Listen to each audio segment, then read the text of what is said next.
então um apanhado geral, começar com um apanhado geral a respeito dos procedimentos do inventário, que são vinculados à norma processual.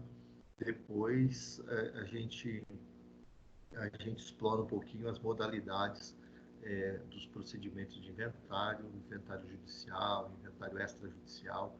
Então, vamos iniciar com alguns, como um panorama geral, vendo aspectos da legitimidade, propositura, a figura do administrador, a figura do inventariante, competência. Vamos trabalhar nessa aula de hoje esses aspectos mais gerais aí do procedimento de inventário. Falar de procedimento de inventário, a gente está pensando especificamente, turma, num procedimento especial.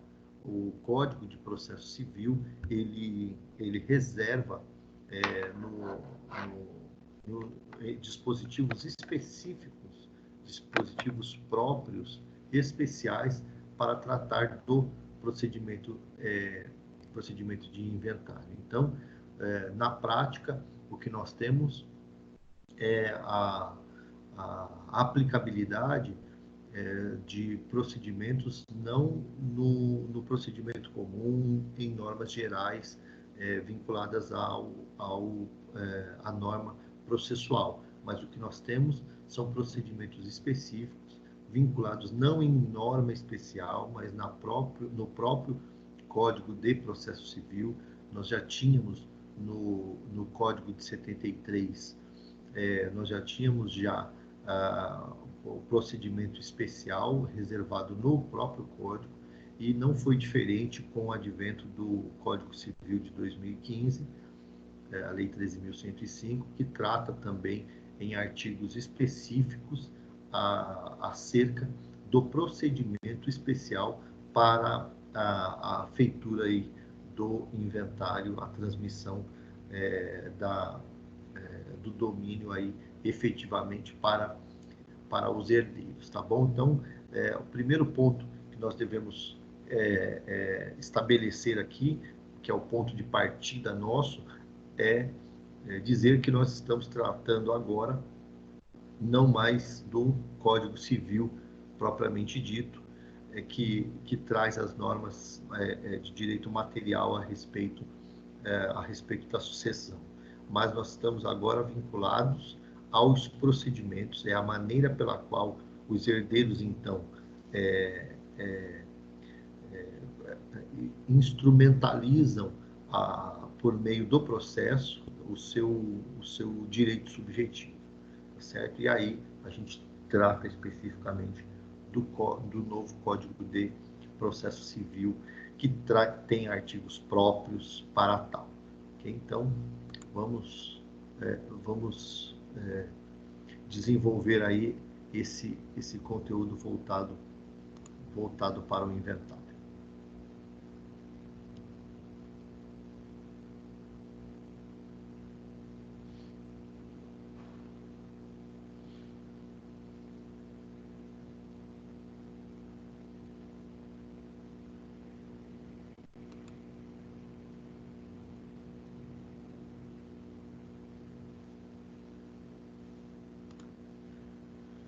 Pois bem, então, falar de procedimento de inventário, eu preciso, em primeiro momento, fazer uma reflexão sobre o momento e a finalidade do procedimento de inventário. Vocês devem se lembrar do princípio da Saizine, que ele vem trazendo a fixação de que a herança ela é transmitida para os herdeiros naquele momento da morte. Isso não quer dizer que se operou ali o procedimento de inventariança, né? O que nós temos ali é a questão da universalidade do patrimônio que não pode ficar sem um proprietário, e aí nessa condição o que nós temos é a transmissão subjetiva numa universalidade, para para aqueles herdeiros, que deverão se submeter para a efetividade dessa transmissão ao procedimento de inventário.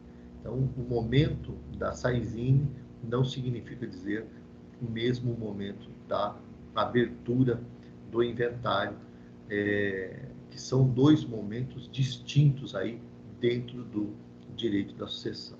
Isso ocorre sob forma de universalidade, né, o princípio da saisine, da qual todos os herdeiros têm lá o seu direito ao quinhão, né?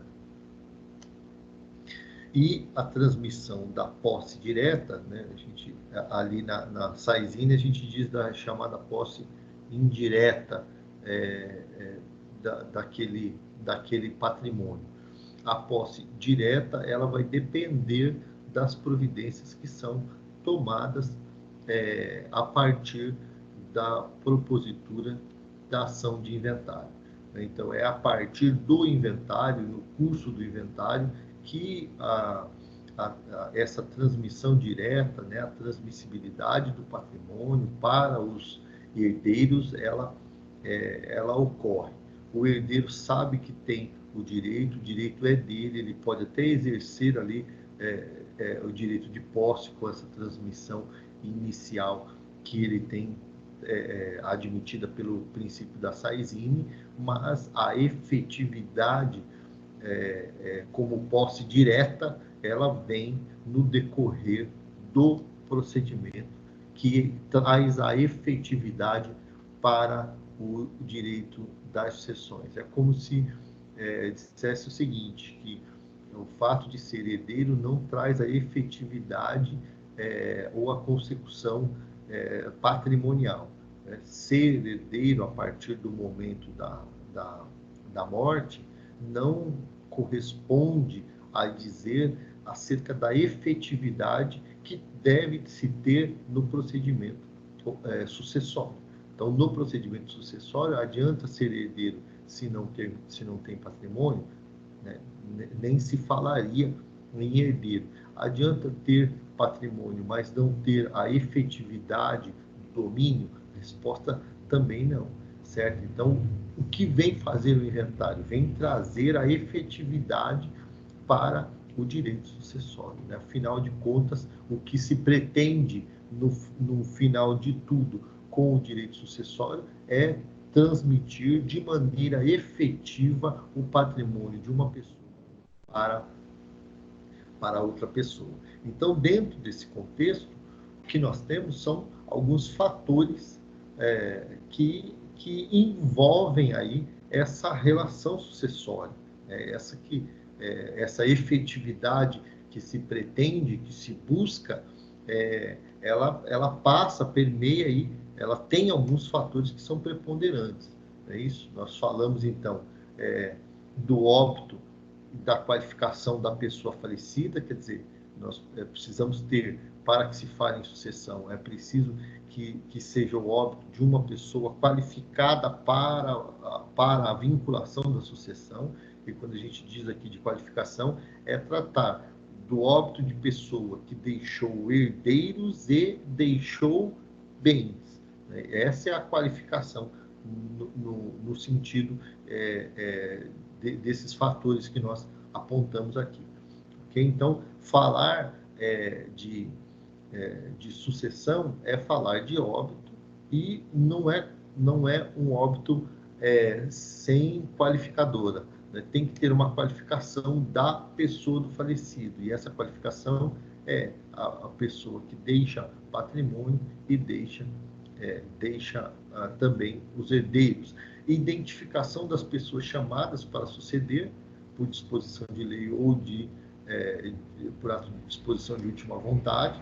Então, veja, é um outro fator, tá certo? Eu tenho o patrimônio, tenho a pessoa do falecido, agora também há necessidade de, nesse procedimento de inventariança, fazer com que sejam identificadas as pessoas que de certo são aptas para, ou legitimadas para aquele procedimento sucessório, seja por disposição de lei, ou seja por disposição de lei, ou seja por testamento, ou seja por ato de disposição de última vontade. Vou colocar essa blusa aqui que está aqui na sala, está bastante frio.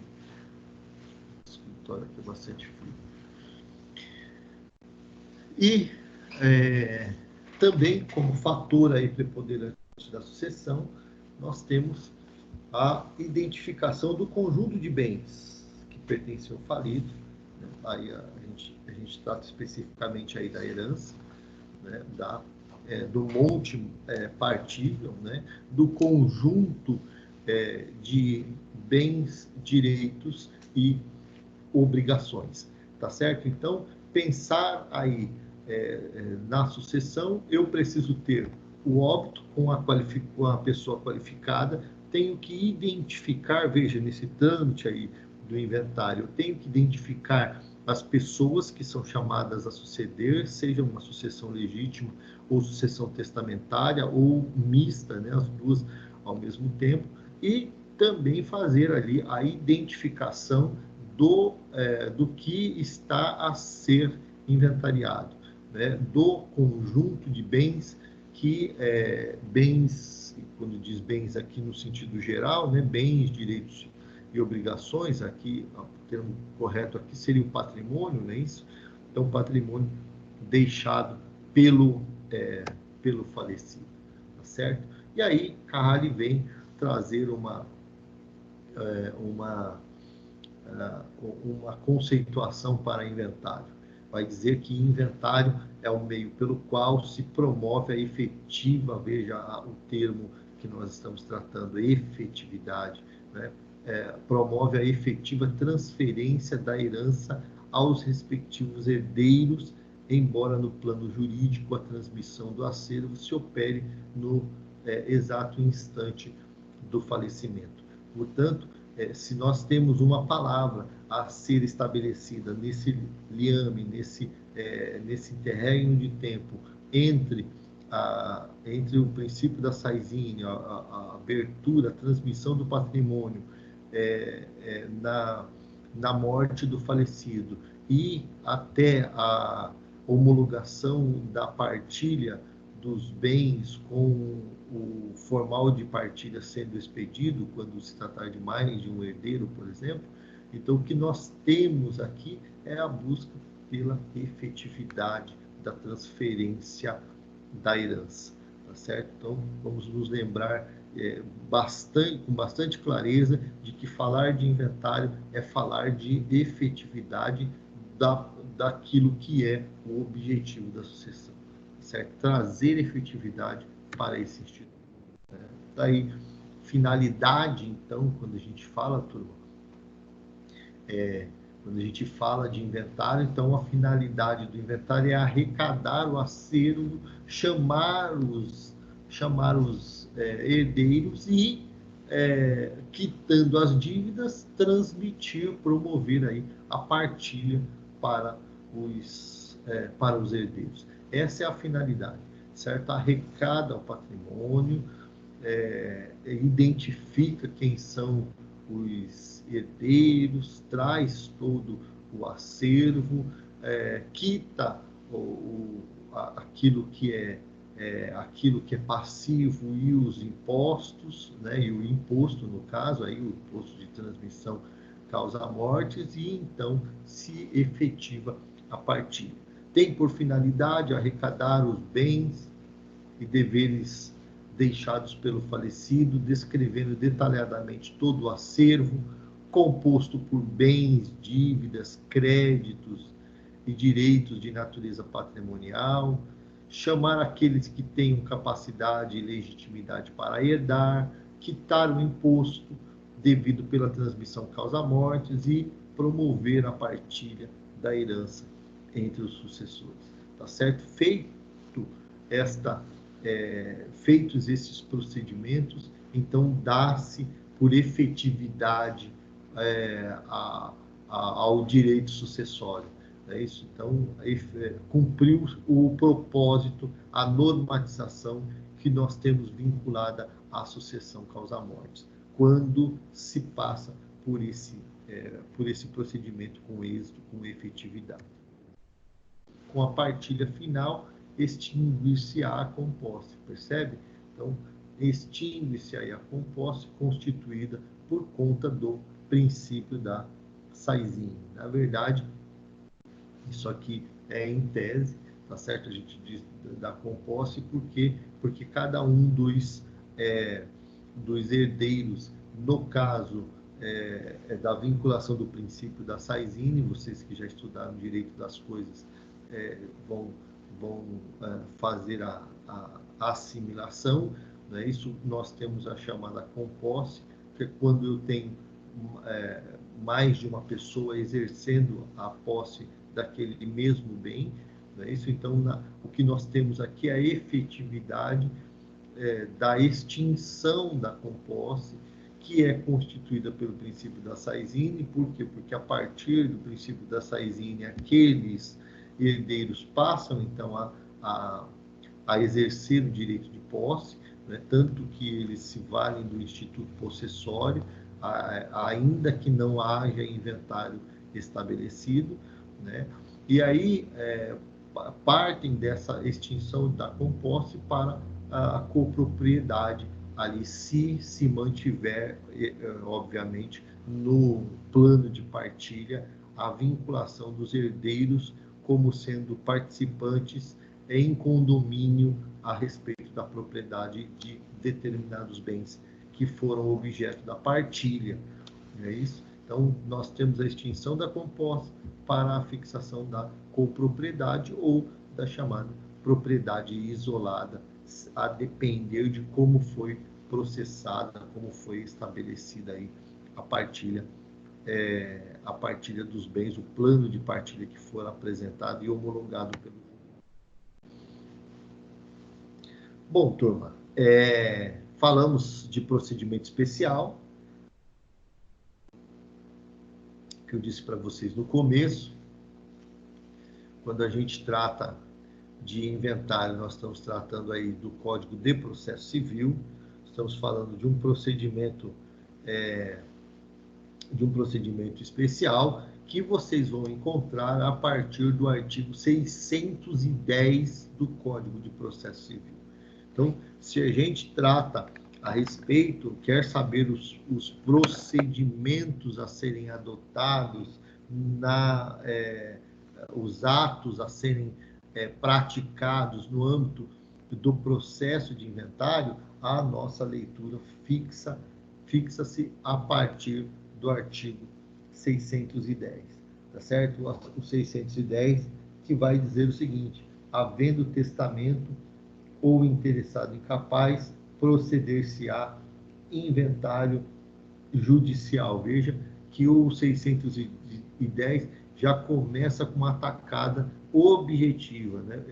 Vai dizer, vamos, sem disposições gerais, vamos direto ao que interessa. Então, ele vai dizer que havendo testamento ou havendo interessados incapazes, então o procedimento não pode ser extrajudicial, tá certo? Ele já vai direcionar aqui para que se trate de um procedimento judicial nessas condições constantes aí do caput do artigo 610. E aí o parágrafo 1º, ele vem trazendo a condição contrária, né? Ele vai dizer que quando é que pode se tratar aí de um procedimento extrajudicial, né? Embora a gente vai falar dessas modalidades com mais detalhes na aula que vem, mas só para a gente ter um parâmetro aí do que dispõe o primeiro artigo do Código de Processo Civil a respeito do inventário e da partilha. Então, nas suas disposições gerais, é isso que ele vai trazer, né? Já um conteúdo direcionado, um conteúdo direto para os atos procedimentais. Isso, e aí o parágrafo 1º vai dizer que se todos forem capazes e concordes, ou seja, requisito também da concordância deve entrar aí para um procedimento extrajudicial. O inventário e a partilha poderão ser feitos por escritura pública, né? Então, veja que ele já traz aí a possibilidade de se fazer extrajudicialmente com uma formalidade, com uma solenidade específica, né? Então, o inventário e a partilha poderão ser feitos por escritura pública, que consistirá em documento hábil para qualquer ato de registro, bem como para levantamento de importâncias depositadas em instituições financeiras. O tabelião somente, parágrafo 2º, vai dizer que o tabelião somente elaborará a escritura pública se todas as partes interessadas estiverem assistidas por advogado, e aqui entra aí um ponto importante para nós que atuamos na advocacia. Quando a Lei 11.441 veio a estabelecer a possibilidade de procedimento extrajudicial e a norma do CNJ que estabeleceu procedimentos para tal veio à tona. Então um anseio da classe dos advogados é de que nós tivéssemos aí um amparo legal para que esses procedimentos, embora extrajudiciais, tivessem a obrigatoriedade da participação, da atuação direta do advogado, e é isso que o Código de Processo Civil veio também consolidar a partir de 2015, tá certo? Então, as normas, a norma do CNJ já direcionava, já tratava a respeito da sua obrigatoriedade, e o Código de Processo Civil vem e pacifica, estabelece aí essa obrigatoriedade da assistência do advogado ou do defensor público, fazendo constar a sua assinatura no ato notarial. Então, o advogado deve participar. As partes querem levar o procedimento para uma feitura fora do judiciário, isso é possível, a depender dos requisitos que nós vimos aqui. Vamos tratar deles quando falamos da modalidade de inventário extrajudicial, mas não podem afastar-se da obrigatoriedade da presença, da participação do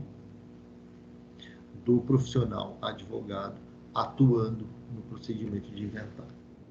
O inventário poderá ser processado via judicial ou extrajudicial, e é isso, então, que traz o artigo 610 do Código de Processo Civil, sendo que as modalidades previstas em lei serão definidas em razão da presença ou não de herdeiros incapazes, do consenso entre eles e da existência de testamento. Então, guarde quais são os requisitos. O que é que define se o procedimento será um procedimento judicial ou não? O que define são requisitos específicos, constantes, em cada um dos procedimentos. Então, você, como profissional, quando for atuar num procedimento de inventário, você vai observar o seguinte: tem a figura de incapazes, um menor, criança ou adolescente, ou tem um maior que é interditado. Então, se eu tenho essas duas figuras, esquece o procedimento extrajudicial. Eu tenho que partir para o procedimento judicial em razão da atuação direta do Ministério Público nesse procedimento, certo? Então, em havendo incapazes, eu já afasto a possibilidade de fazer o inventário extrajudicial. Se eu, tudo bem, não tenho incapazes, são todas as pessoas capazes, mas elas não estão concordando com relação à partilha, então, neste caso, também não é possível se fazer extrajudicialmente, amigavelmente, tá certo? Vai precisar se estabelecer um procedimento contencioso no inventário. tudo bem? Então, nessa situação, também não há que se falar. Só é possível fazer o procedimento extrajudicial se as partes estiverem ali consensualmente. Agora, mesmo que sejam pessoas capazes, estejam ali amigavelmente, seja consensual o procedimento, mas o falecido deixou testamento, fez valer ato de disposição de última vontade, também nesse caso o procedimento de testamentaria deve ser realizado via judicial, não poderá ser aí um procedimento de inventário extrajudicial, tá certo? Então, esses são basilares, os requisitos específicos para a vinculação de um procedimento na via extrajudicial, tudo bem? Eles não precisam estar concomitantemente, né? Não precisam estar ao mesmo tempo, não são requisitos cumulativos. Basta apenas que eu tenha um exclusivo procedimento desse, ou um requisito específico desse, para que então eu tenha o afastamento do procedimento extrajudicial.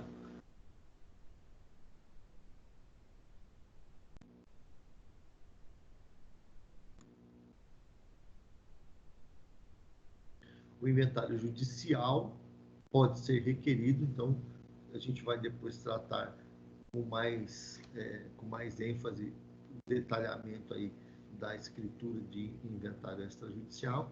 Vamos pensar agora em procedimentos judiciais. Tá?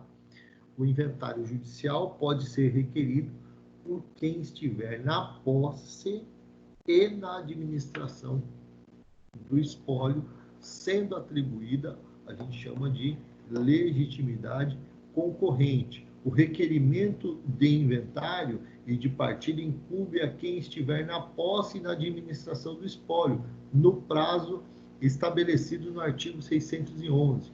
Então, veja só, o que é que nós temos ali no 615? Dizendo o seguinte, a legitimidade aí ela é concorrente. Quem estiver na administração dos bens, quem está na posse desse patrimônio é legítimo para a propositura ou a abertura do procedimento de inventário. Não que necessariamente essa pessoa vai ser a pessoa do inventariante. Ela até pode pleitear este interesse por sua nomeação como sendo inventariante, tá certo? Mas não necessariamente a pessoa que inicia, que pede a abertura do inventário, vai ser a pessoa do inventariante. Isso não é uma regra, tudo bem? Ele pode requerer ali, faz a abertura, pede a abertura do inventário, informando que houve o falecimento de tal pessoa, informando que deixou bens e deixou herdeiros, e aí parte-se, então, para o pedido de nomeação do inventariante, mas não necessariamente que essa pessoa deva ser a pessoa do inventariante, ok? Então, o que a gente percebe aqui é que há uma legitimidade concorrente. Por quê? Porque é possível que eu tenha mais de uma pessoa na administração do espólio, que haja mais de uma pessoa na administração dos bens. Assim como é possível que a pessoa que esteja na administração dos bens também não exerça essa obrigatoriedade ou não pratique essa obrigatoriedade de abertura do inventário dentro do prazo legal que está estabelecido lá no 611, como nós lemos. Veja que o 611 vai dizer que o procedimento de inventário ele deve ser instaurado num prazo de 2 meses, tendo um termo final de 12 meses. Diz assim o 611, ó, O processo de inventário e de partilha deve ser instaurado dentro de 2 meses a contar da abertura da sucessão. Veja, qual é o tempo da abertura da sucessão? O momento da morte. Então, a contar do momento da morte, regra processual, prazo começa a contar a partir do dia seguinte. É isso? Então, a abertura da sucessão se deu no momento da morte, temos 2 meses para a abertura do inventário.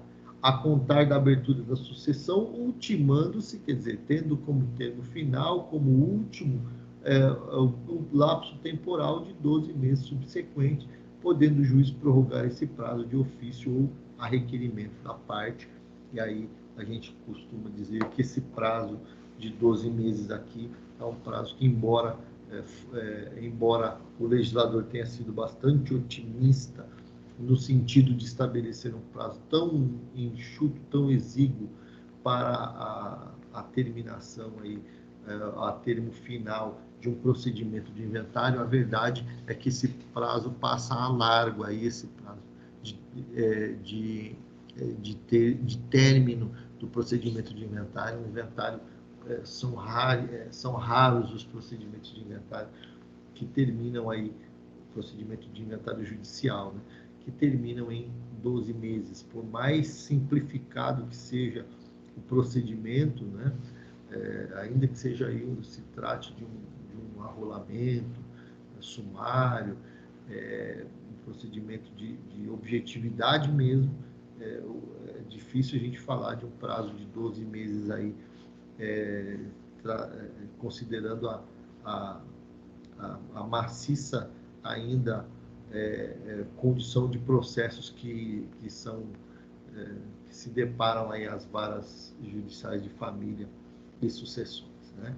Mas tá aí, o Código estabelece quase que como sendo uma maneira de pressionar a ter celeridade, um prazo de término de 2 meses, de 12 meses, a se iniciar com 2 meses do falecimento aí, do decurso, tá certo? Então, dentro desse prazo, há um procedimento de abertura que deve ser feito, e aí a legitimidade fica como sendo uma legitimidade concorrente aí para a abertura do chamado inventário. O 616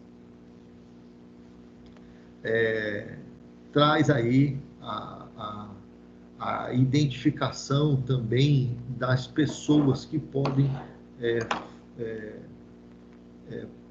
estabelecer aí a legitimação concorrente, né? O cônjuge ou companheiro supérstite pode fazer a abertura do inventário, o herdeiro, o legatário. Vejam que são termos que vocês já têm conhecimento a partir daquilo que nós já vimos ao estudar a norma de direito material, tá certo?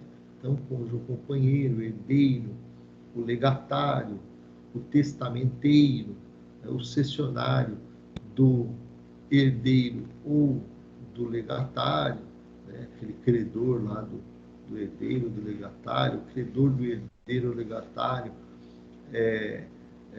do autor da herança ou do autor da herança, né? O Ministério Público, havendo herdeiros incapazes, a Fazenda Pública, quando tiver interesse. Então, imagina que tenha impostos, ação de execução contra por exemplo, né, contra o espólio ou contra o falecido, aí há interesse da Fazenda Pública. O administrador judicial da falência, do herdeiro do legatário ou do autor da herança, ou cônjuge ou companheiro supérstite. Então, há um rol taxativo e que, inclusive, algumas pessoas até condicionam essa legitimidade concorrente como ordem de esse rol aí como um rol de ordem preferencial, né? Estabelecendo aí uma condição de preferência. Então, veja que se nós tivermos aí que escolher a pessoa para a abertura. Veja, a abertura, em regra, é a pessoa que está lá na administração do patrimônio, né? A regra geral sempre é o cônjuge que está ali na administração, mas pode acontecer de não, né? E pode acontecer também de serem várias as pessoas. Então, imagina que na administração esteja lá o cônjuge, esteja também estejam herdeiros. Veja, o que nós temos ali são pessoas que a lei autoriza, permite, e aí, nesse caso, a quem defenda que essa ordem que foi estabelecida pelo legislador seria também uma chamada ordem preferencial para tanto, e aí uma observação: no caso do cônjuge ou companheiro supérstite sobrevivente, terá legitimidade qualquer um deles, aí é só a título de observação mesmo, qualquer um deles, qualquer que seja o regime de bens vigente no casamento. Então, ainda que se trate de um regime de separação total de bens, né, não importa, nós estaremos falando aí de um procedimento de abertura e não de uma característica vinculada à figura ou a figurar ali no procedimento de inventário como herdeiro, e sim como o requerente da abertura do inventário, né? Pessoal, tudo bem até aqui? Alguma dúvida?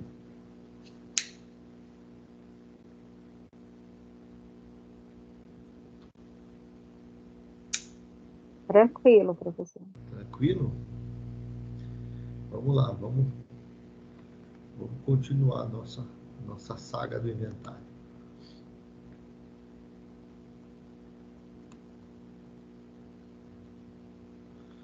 Então, veja só, o que acontecerá, né? Aí vem a perguntinha: o que acontecerá se mais de um legitimado, veja aí, já vimos ali o rol dos legitimados, artigo 616, se mais de um propor ação de inventário correspondente ao mesmo fato? Então, imaginemos o seguinte: imaginemos que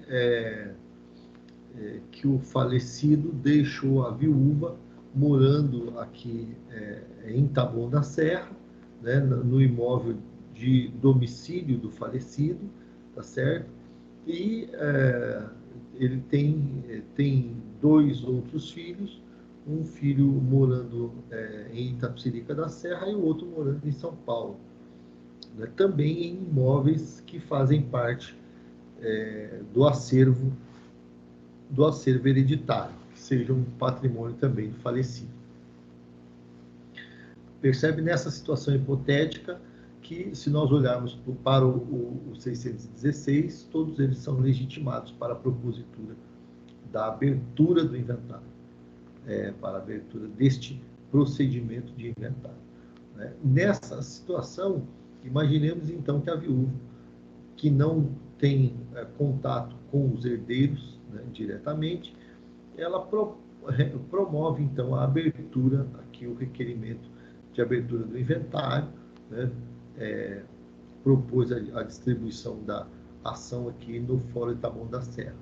Aí, o herdeiro que mora em Itapecerica da Serra também resolve por fazer a abertura do inventário, porque ele também não conversa com a esposa, com a viúva, que era esposa do seu pai, e aí resolve propor também a abertura aí do inventário para processar-se, então, a partir desse patrimônio, né? Veja que nessa situação, e aí ele vem no Taboão da Serra, no foro aqui da comarca, porque ele sabe que a propositura da ação deve ser o juízo competente aí é o do domicílio do falecido, e aí promove a ação aqui também no Taboão da Serra. Temos aí, então, uma ação que cai na primeira vara da família e sucessões, e o outro procedimento na segunda vara. Então, temos 2 processos em andamento a respeito, são as mesmas partes, são a mesma causa de pedir, é isso? O que vai acontecer nesse caso, né? Olha aí, nós estamos falando, lembremos aí das aulas de processo civil, nós estamos falando aí da chamada litispendência, né?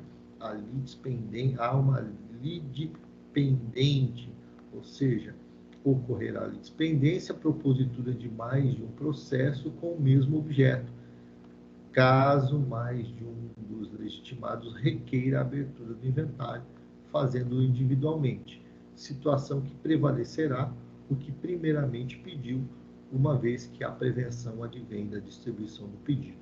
Então, veja, o desfecho dessa história é que aquele que propôs primeiramente o requerimento de abertura do inventário prevalecerá, e aí o que se vincula ali é a distribuição do pedido, o que vai vincular o juízo prevento, né? É aquele procedimento que será o procedimento a ser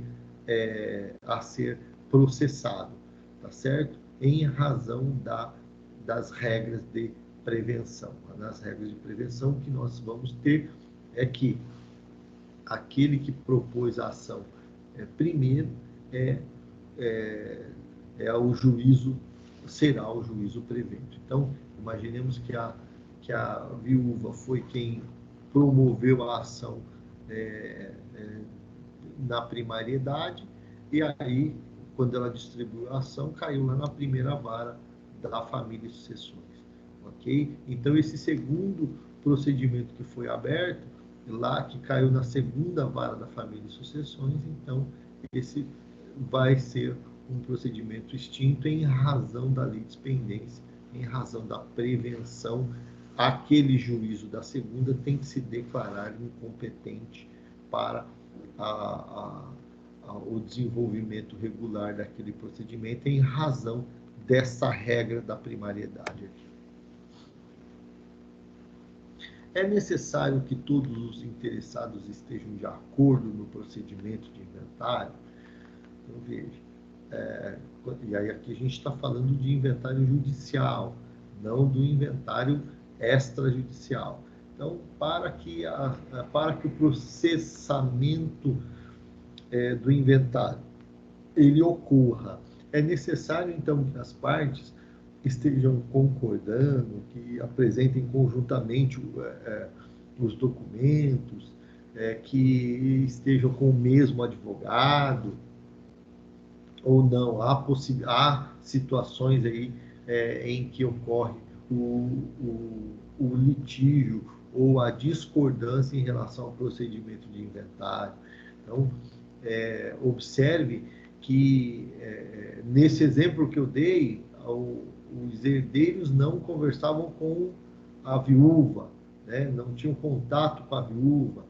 Nesse caso, é possível a abertura do inventário e o inventário ser judicial.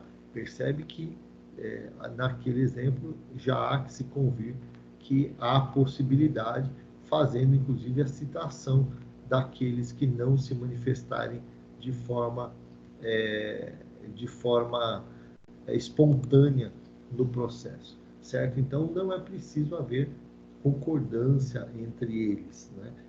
Assim, inexistindo consenso, será necessária a citação daqueles herdeiros e interessados que não tenham requerido a abertura do inventário, para que seja formada a relação processual adequada, viabilizando a correta habilitação de todos como beneficiários do monte.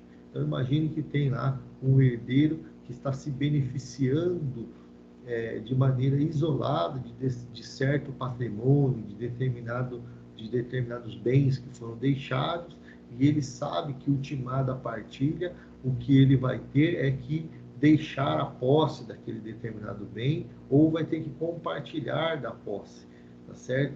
Então, veja só, nessa situação, o que nós teremos aqui é possível que ocorra a situação desse herdeiro, e pensemos que ele até não tem também dinheiro para arcar com as despesas do processo. Então, ele vai postergar ao máximo, né? Nessa situação, é possível que aqueles interessados proponham, então, a demanda, né, a abertura do inventário, peça a nomeação de inventariante e, sabedor aí dos herdeiros que tenha deixado aquele falecido, passe, então, a indicação destes herdeiros para que o juízo, então, determine a citação destes herdeiros para que façam parte aí do procedimento de inventário. Então, veja aqui, ó, do pedido de abertura do inventário. Deve ser instruído com certidão de óbito. Então, veja, vai fazer o requerimento de abertura, e aí na parte prática, né? Então, pode ser a viúva vai fazer o requerimento de abertura de inventário. Chegou lá, próximo do vencimento dos 2 meses, ou está dentro desse período. Veja,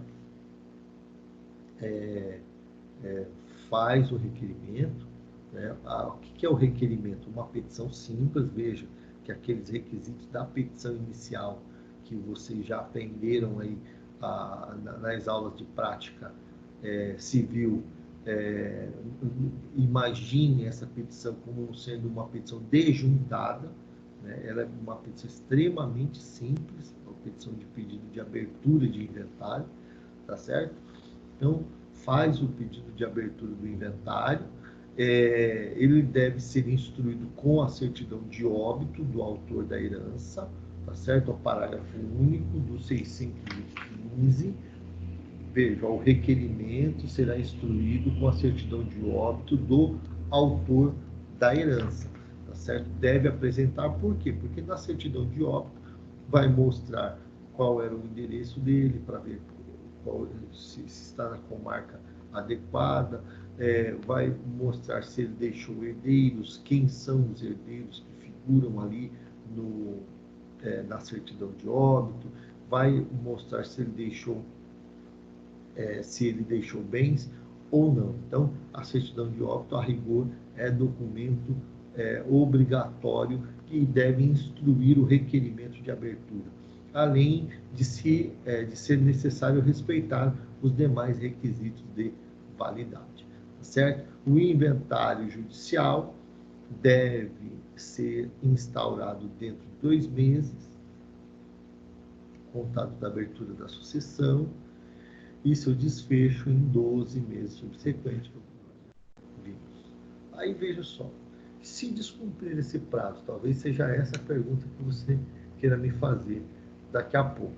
Renato, se descumprir esse prazo de 2 meses aí que a lei mostra, né? Nós vemos situações em que as pessoas, depois de 5 anos, depois de 3, 4 anos em que morreu a pessoa, agora eles resolvem, então, processar o inventário, fazer o inventário. Não há alguma penalidade, porque a lei estabelece o cumprimento de um determinado prazo, né? Existe aí alguma penalização em relação ao descumprimento desse prazo de 2 meses? O que é que acontece nessas situações, né? Consequência legal, pessoal, veja, não existe, tá certo? A lei só estabeleceu o prazo de abertura, mas não trouxe no seu bojo nenhuma consequência legal pelo descumprimento. Em havendo descumprimento do prazo de 2 meses, haverá multa, xxx, etc. e tal. Não existe. Perda do direito também não existe, tá certo? Não há uma consequência legal para o descumprimento desse prazo. Os referidos prazos são classificados pela doutrina como dilatórios e impróprios, né? Veja, impostos pelo legislador, mas sem previsão de qualquer consequência ou penalidade em caso de seu descumprimento. Então, veja que eu posso depois de 5 anos de abertura da sucessão, propor a abertura do inventário, que não haverá alguma penalidade vinculada a esse descumprimento do prazo. Agora, atenção, o mesmo não se pode dizer ao prazo estabelecido para recolhimento do imposto de transmissão causa-morte. Então, veja, eu não tenho nenhuma penalidade em relação ao descumprimento do prazo de 2 meses, mas quando se trata do tributo a ser recolhido, então é diferente. Nesse caso, há que se falar aí na questão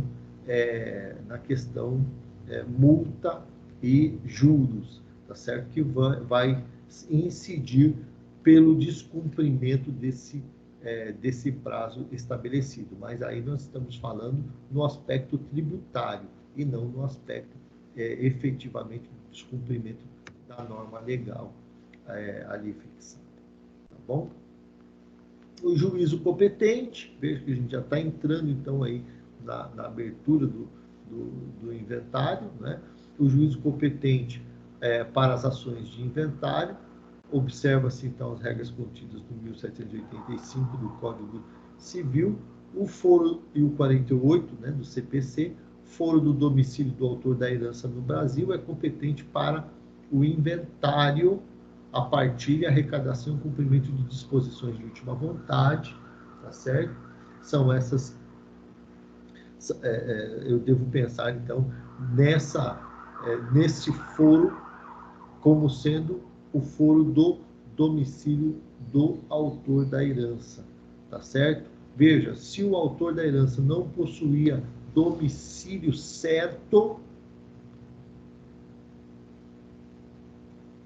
aí eu tenho as regras de sobreposição, ok? Então, veja, não tem domicílio certo, aí eu aplico a regrinha aí por exclusão também. Inciso 1º do parágrafo único, foro competente será o foro da situação dos bens imóveis. Havendo bens imóveis em foros diferentes, aí eu posso utilizar qualquer um desses. Imagina o exemplo que eu dei aqui do falecido estar morando no Taboão da Serra, ter imóvel em Taboão, ter imóvel em São Paulo, imóvel em Itapecerica da Serra. Mas ele não ter fixado o seu domicílio, que nessa situação ele tem imóveis em diversas comarcas. E aí, então, qualquer uma dessas comarcas será competente para a propositura aí da demanda. Promoveu, então, dois requerentes promoveram aí a abertura do inventário, um em Itapecerica e o outro em São Paulo. Então, aí a gente vai para a regra da litispendência. Não é isso? Vai ser aquele foro competente o que primeiro recebeu o pedido de abertura. Tá certo? Não havendo imóveis do foro do local de qualquer dos bens do espólio. Tá certo? Atenção especial quanto às regras de competência do inventário extrajudicial. Isso aqui é importante que vocês guardem também, porque o que é que vai trazer aí a resolução 35 do Conselho Nacional de Justiça, pessoal?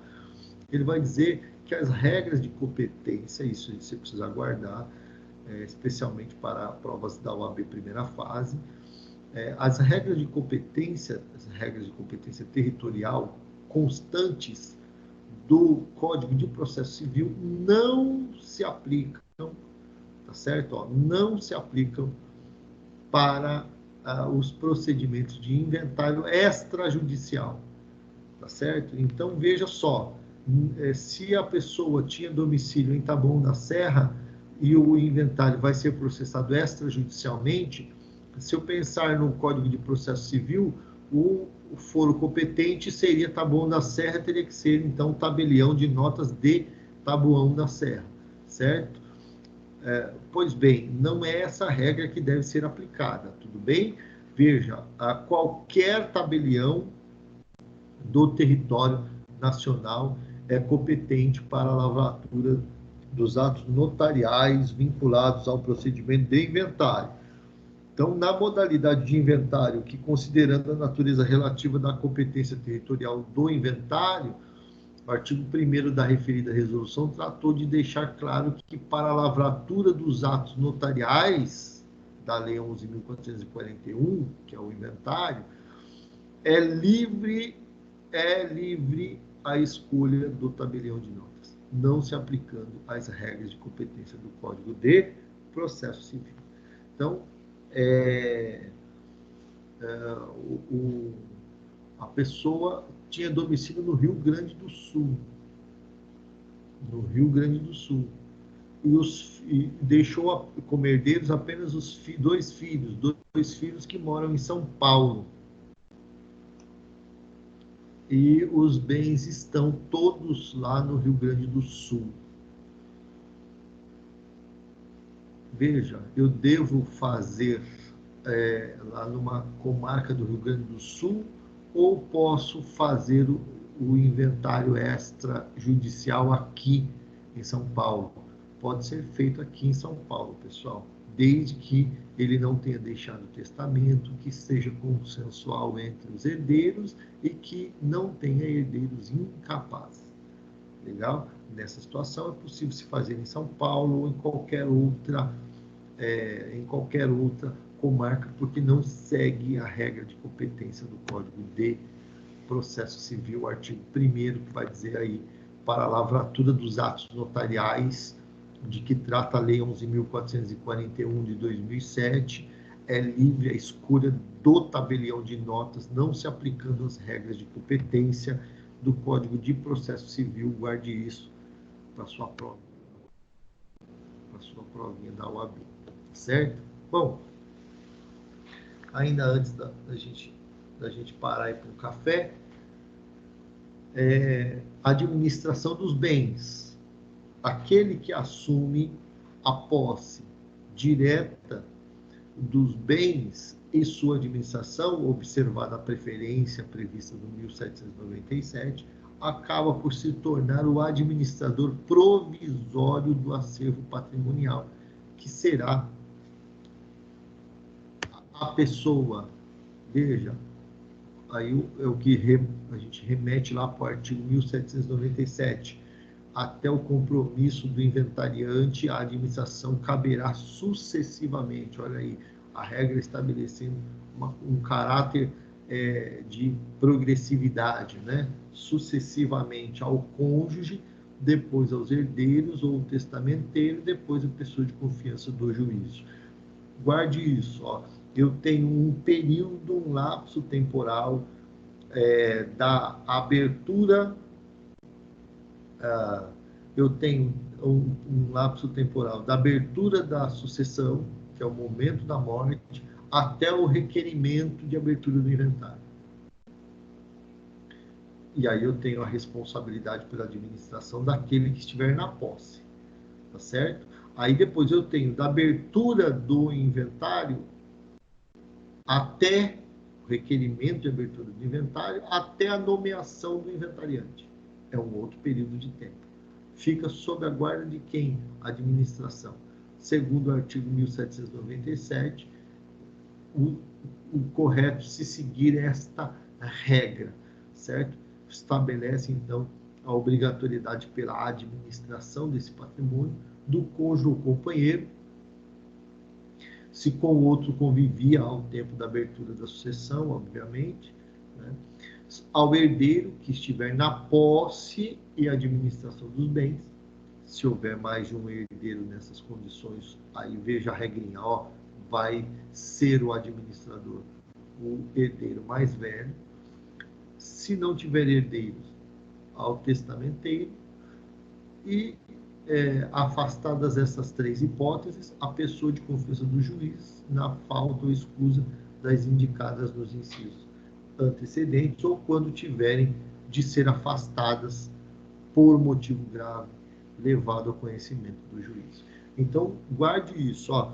Eu tenho um lapso temporal até o requerimento, né? Nenhum inventário pelo menos que eu tenha conhecimento, ou tenha ouvido falar já.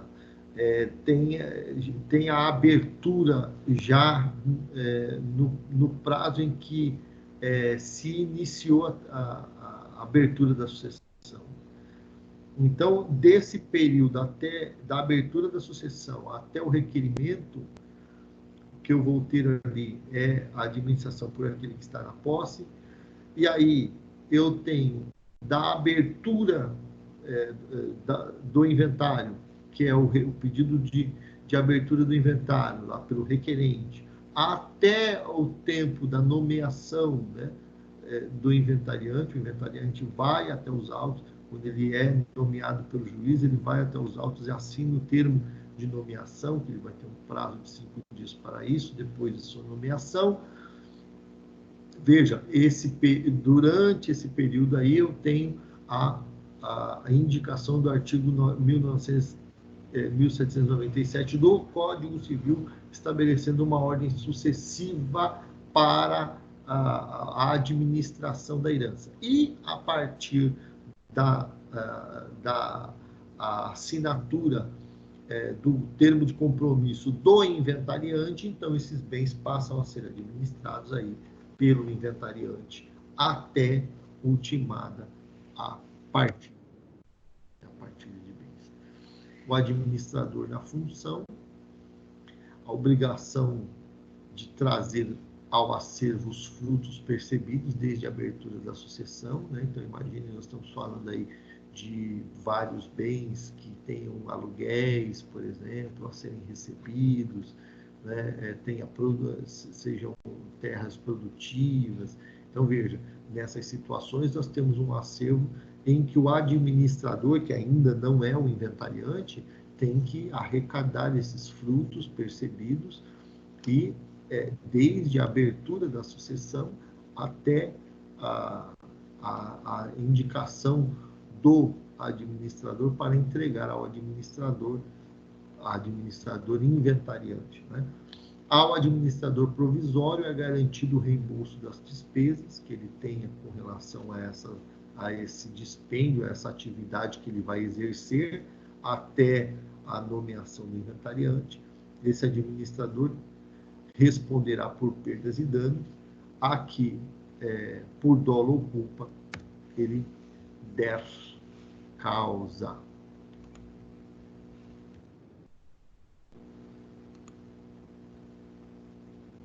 Tudo bem até aqui, meus queridos? Alguma dúvida?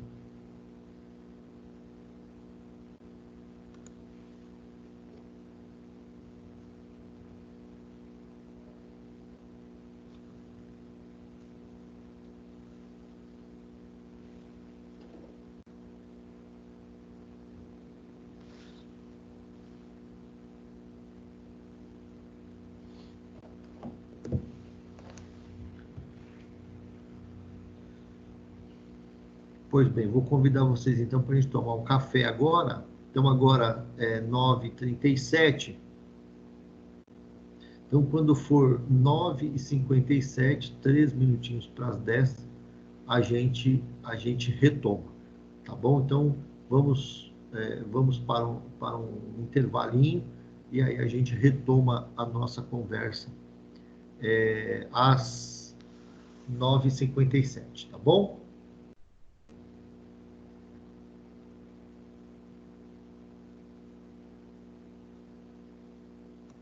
Tá ok, professor.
Ok, pessoal, voltamos então.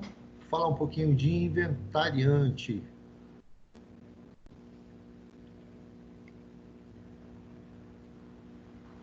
Vamos lá.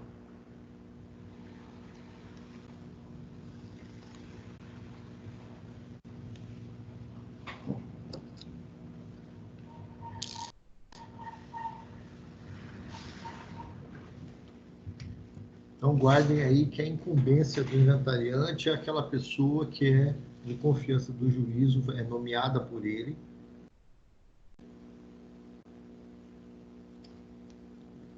A nomeação pressupõe que o juízo lhe dá confiança para o exercício, para o encargo de trazer para aquele procedimento de inventário todas as informações necessárias para a transmissão e efetividade da sucessão patrimonial. Né? O encargo desse inventariante aí fica no sentido dele arrecadar o patrimônio, dele identificar quem são os legitimados para a sucessão, amealhar os direitos e patrimônio e bens, né? Também identificar dívidas e eventuais credores que tenham deixado a pessoa do falecido, fazer a apresentação dessas informações por meio de declarações, né? A gente chama de primeiras declarações. Depois, no decorrer do processo, discutir eventuais impugnações que se tenham com relação à atribuição de valores que foram dados aos bens, ao patrimônio, eventuais bens que estão fora do inventário que não foram apresentados. Enfim, ele é essa figura que vai trazer uma substância para esse procedimento judicial, para que o juízo possa, então, ao ponto de estar apto para que o juízo possa, então, proferir uma sentença decidindo a respeito da partilha de bens. Né? Essa figura do inventariante talvez seja a figura mais importante aí neste cenário de transmissão patrimonial, porque é nele que as pessoas vão se sustentar para que haja a efetividade aí do procedimento de transmissão desse patrimônio. Né? O inventariante ele pode ser a inventariante pode ser exercido por qualquer pessoa que seja indicada, com o consenso de todos os herdeiros. É possível que haja aí, aliás, a maioria dos casos, há uma concordância entre os herdeiros com relação à figura do inventariante. Né? Normalmente, quando o inventário é litigioso, que há uma disputa, inclusive, para essa condição de inventariante, embora o inventariante ele não detém todo o poder, considerando que as informações que ele presta no procedimento de inventário são objeto, ou poderão ser objeto de impugnação pelos herdeiros, pelos credores, enfim. Então, não fica distrito ou a condição absoluta à informação que o inventariante presta no processo. Na verdade, as informações que ele traz para o processo também são objeto de avaliação pelos próprios participantes ali daquele ato de transmissão. Né? Não havendo consenso, a nomeação do inventariante deve se dar entre pessoas que a legislação vai estabelecer um rol taxativo de identificação. Né? O artigo 617 do Código de Processo Civil, ele vai dizer que o juiz nomeará inventariante na seguinte ordem. Então, o cônjuge ou companheiro. Então, veja, não havendo concordância entre os herdeiros, imagina que uma pessoa pediu para ser inventariante lá no procedimento, né? Na abertura lá do inventário, um herdeiro pediu para ser inventariante. E aí não há concordância entre eles. Aí o juiz, então, vai seguir esse rol do 617. O cônjuge ou companheiro, depois o herdeiro, né, não havendo cônjuge ou companheiro, o herdeiro que se achar na administração do espólio, percebe que é na mesma linha daquele artigo 1797 do Código Civil. Né? O herdeiro que se achar na posse e na administração do espólio, qualquer herdeiro, quando nenhum deles estiver na posse ou na administração, o herdeiro menor, por seu representante legal, né, na ausência dos incisos 1 a 3, no inciso 5, o testamenteiro, depois o cessionário, do herdeiro ou do legatário, o inventariante judicial, pode chegar a essa situação do juízo, então indicar aí o inventariante judicial para essa finalidade aí, sim, esse que se diz de confiança do juízo, porque aquele indicado por ele, não havendo ali um acordo, uma concordância ou uma pessoa destes constantes aí do rol do 617. Pessoa estranha e idônea quando não houver inventariante judicial. Tome cuidado, ó. Pessoa jurídica não pode ser inventariante, tá certo? Quando se trata de inventariante, aqui nós estamos pensando na pessoa física, né? Não dá para fazer aquela similitude com o administrador judicial lá na falência, no processo de falência ou de recuperação judicial, em que é possível a nomeação de uma empresa administradora, tá certo? Então, aqui nós estamos tratando aí do aspecto da personalidade vinculada ao inventariante. Então, não se admite aí pessoa jurídica como sendo inventariante, se admite um inventariante judicial ou dativo.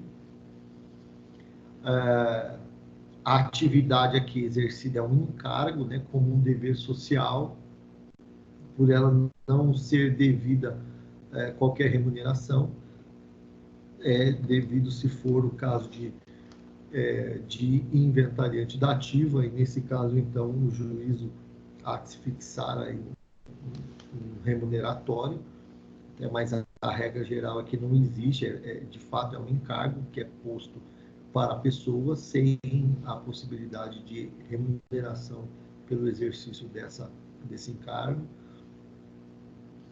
E aí esse inventariante tem um prazo legal, como eu disse para vocês há pouco, de prestar dentro de 5 dias o compromisso de bem fielmente desempenhar a sua função, a partir de quando retirará dos autos a via do termo de inventariante esse documento da legitimidade para que ele possa representar o espólio.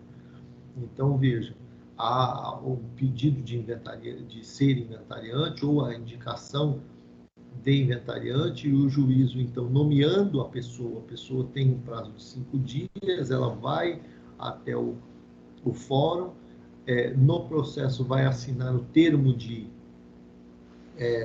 compromisso, e aí ele retira o seu termo de inventariante que é o instrumento que ele utiliza para representar aí o espólio. Então, ele vai até o banco para fazer levantamento dos extratos bancários, para poder trazer para o espólio, vai até a prefeitura, fazer levantamento dos impostos, representa em assinatura de renovação de contratos de aluguel ou recebimento de valores, enfim, toda a administração vinculada àquele patrimônio até a efetiva, ao efetivo término ou conclusão desse procedimento de inventário, fica aí a responsabilidade do inventariante no exercício das suas funções, das suas atividades.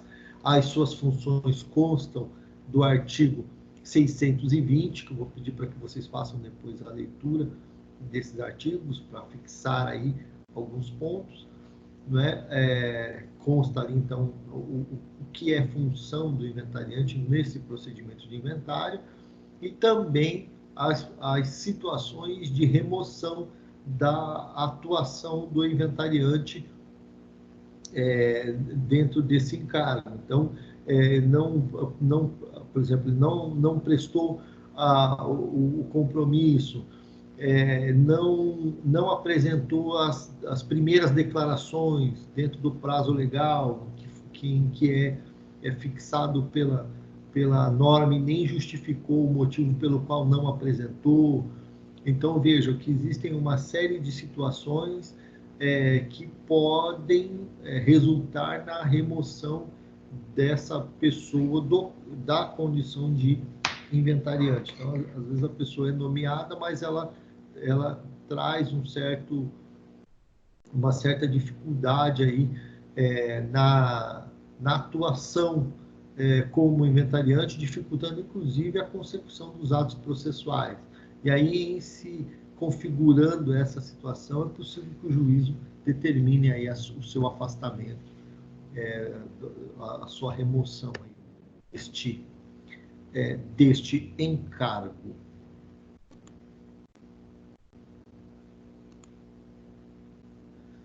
Pessoal, então, esse foi o panorama geral que nós demos aí com relação ao procedimento de inventário. O artigo 620, ele vai estabelecer ali como uma primeira condição de obrigatoriedade dentro dessa função de inventariante, que o administrador, agora afastado, né, agora como sendo a pessoa que vai direcionar o procedimento de inventário, agora o inventariante, esse inventariante devidamente nomeado com um termo de compromisso assinado, a contar da data em que ele prestou o compromisso, ele tem 20 dias para apresentar as primeiras declarações do processo. Tá? Quando a gente fala de primeiras declarações aí no processo, nós estamos falando dele trazer aos autos uma petição, ele vai fazer uma petição, e essa petição de primeiras declarações, turma, é uma petição que envolve ali a identificação do falecido, a identificação dos herdeiros, dos herdeiros do decujus, do viúvo, né, da pessoa do viúvo, se ele é herdeiro ou meeiro, ou as duas coisas ao mesmo tempo, e traz também, vai trazer também ali o patrimônio, né, a relação do patrimônio, veja, nessas primeiras declarações, e também as eventuais dívidas, né, com seus credores, que o espólio tenha em razão do falecido ter deixado essas pessoas como credoras, né? Então, veja, nas primeiras declarações são informações vinculadas ao patrimônio, bens e direitos, também as obrigações, vinculando aí os credores, e a dívida, e trazendo também os herdeiros. Por quê? Porque a partir daí eles serão citados a se manifestarem no processo. Este prazo é de 20 dias. Na prática, se tiver dificuldade na apresentação, o inventariante ele pede uma prorrogação desse prazo para apresentação, né? Isso o juízo, em tese, a depender da justificativa, concede, não é isso? Mas a regra geral é que vamos dizer, o pontapé inicial da atuação do inventariante é por intermédio desta petição que se chama de petição de primeiras declarações. Deixa eu ver se eu tenho aqui nesse computador a petição de requerimento de abertura para que vocês possam visualizar. Se não, na aula que vem eu trago para vocês visualizarem. Deixa eu ver se eu consigo identificar. Sim, tenho aqui. Petição de abertura de inventário.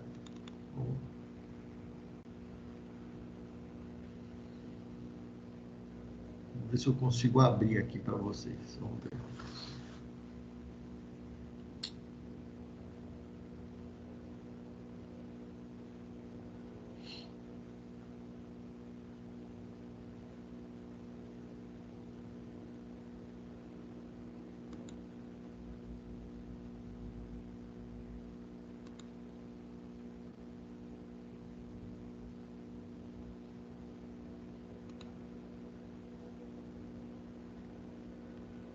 Digam para mim, vocês conseguem visualizar essa petição?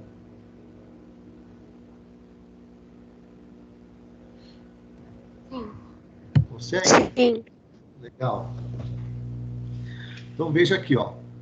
Então, esse exemplo aqui, veja, aqui é o endereçamento, né? Aqui acho que um exemplo que eu peguei de um processo que a gente tinha aqui no Foro de Santo Amaro, tá?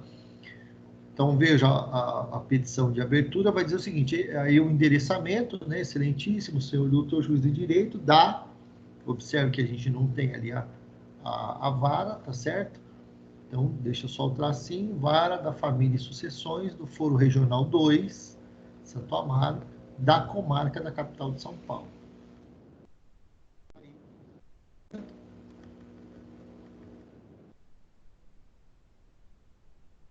Aqui é o requerente, tá vendo? Observem aqui que é a requerente fazendo aí o pedido, né? Então, a Maria, né, sua qualificação, ela, nesse caso aqui, ela era a viúva do falecido, né?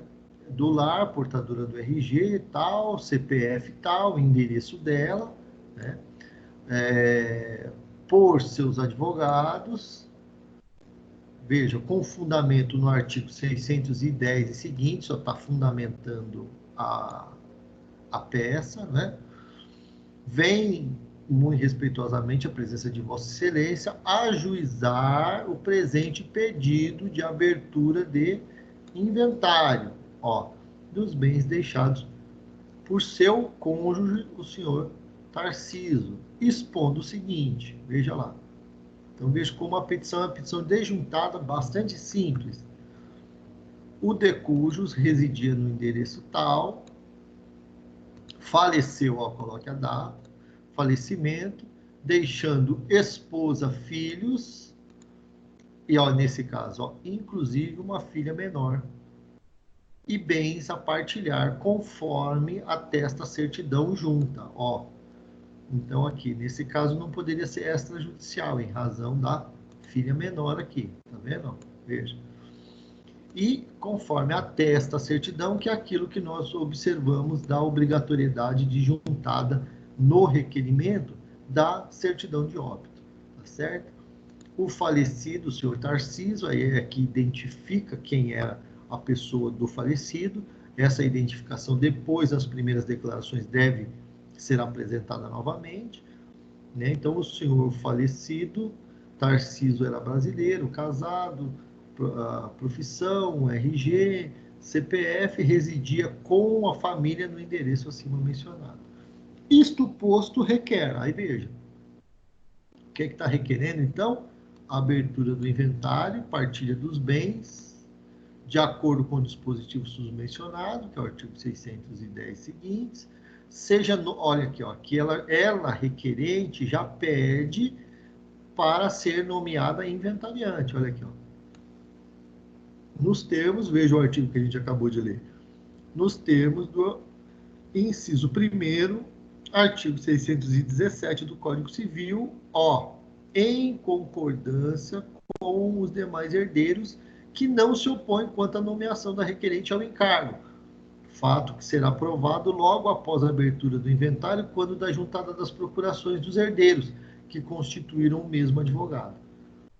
Então, veja, nesse nosso exemplo aqui, toda a família estava concordando, os advogados contrataram o nosso escritório para, os herdeiros contrataram o nosso escritório para fazer o inventário, e aí todos eles assinaram para os mesmos advogados a procuração.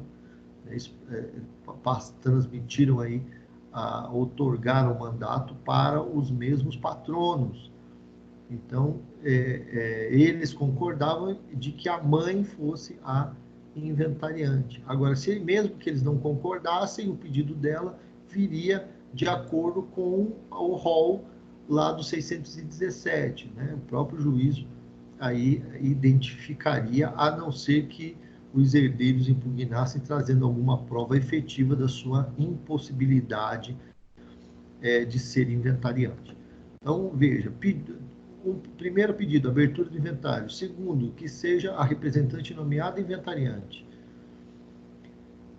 E terceiro, seja deferido o processamento do inventário judicial, considerando, olha aqui, ó, a existência de menor. Então, por que está pedindo para que seja um inventário judicial? Porque há a existência de um herdeiro que impede a feitura do procedimento de inventário extrajudicial. Por fim, dá o valor da causa, né? E aqui é para fins de custas processuais. Veja que aqui é um detalhe, ó. Aqui há um detalhe importante, olha aqui, ó.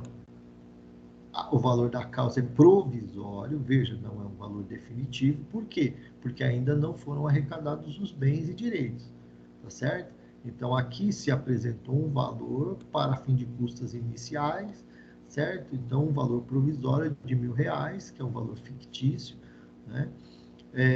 Por quê? Porque depois, nas primeiras declarações, vai trazer, como eu disse para vocês, os bens, os direitos, as obrigações, e ali vai se apurar, então, o valor efetivo da causa. Ali vai vir naquela petição, vamos ver se eu trago depois uma petição de primeiras declarações na aula que vem, para vocês visualizarem também, mas ali demonstrando o valor, então, real da causa, tá certo? Substituindo aí esse valor da causa provisória que fora dada, tá certo? Olha, para vocês terem ideia, eu não disse para vocês que você vê, o código estabelece lá no artigo 611 um período para término, né, de 12 meses, né? Percebe que esse processo é um processo que foi requerida a abertura em abril de 2018. Se eu disser para vocês que esse processo está ainda em andamento, né, é um processo que, você veja, não se findou, e ele é relativamente simples. Há uma concordância dos herdeiros, os bens são poucos, os bens que o decúdio deixou, mas, veja só, o processamento é um processamento que não comporta, não se adequa àquele prazo que fora estabelecido pelo legislador de 12 meses, tá? Então, nós já temos aí nada, 2018, 2019, 2 anos se passaram aí desse processamento. Ele já está caminhando aí para a parte final, já foram apresentadas as últimas declarações. Agora estamos só aguardando a manifestação da Fazenda Pública, nesse caso aqui, a se manifestar.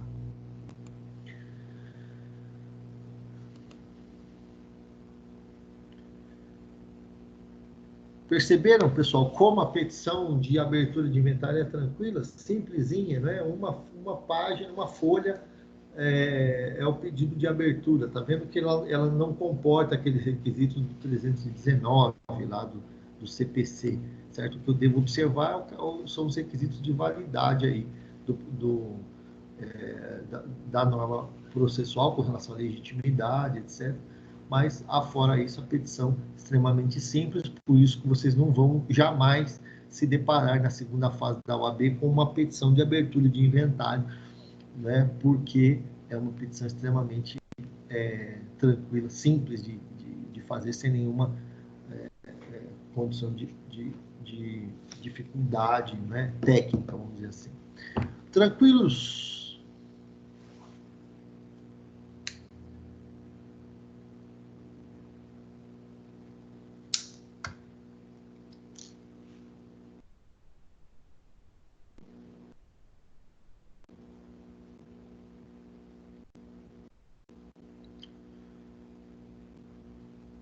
Não havendo dúvidas, então eu quero agradecer a presença de vocês mais uma vez, desejando uma excelente semana para vocês. Amanhã a gente se encontra novamente lá em recuperação judicial e falência. Um abração para todos, fiquem com Deus, hein, pessoal? Se cuidem aí, hein? Obrigada, professor. Obrigada, bom dia. Dia. Obrigada, professor. De Fica com nada. Deus também.